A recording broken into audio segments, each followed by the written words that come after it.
পৃথিবীর সবচেয়ে সুন্দর শব্দ কি জানেন? মা। এই ছোট্ট শব্দটার মধ্যে লুকিয়ে আছে পুরো পৃথিবীর ভালোবাসা। যখন কেউ আমাদের বুঝতে পারে না, তখন মা ঠিকই আমাদের অনুভূতিগুলো বুঝে ফেলেন।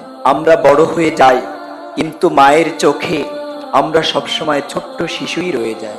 মা নিজের সুখ ভুলে আমাদেরকে সুখী করেন, নিজে কষ্টে থেকেও বলেন আমি ভালোই আছি। পৃথিবীতে হাজারো মানুষ ভালোবাসার অভিনয় করতে পারে, কিন্তু একজন মা কখনো অভিনয় করেন না। তার ভালোবাসা নিঃস্বার্থ, তার দোয়া অমূল্য, তার ত্যাগের কোনো তুলনা হয় না। যেদিন মা কাঁদেন, সেদিন আকাশও যেন ভারী হয়ে যায়।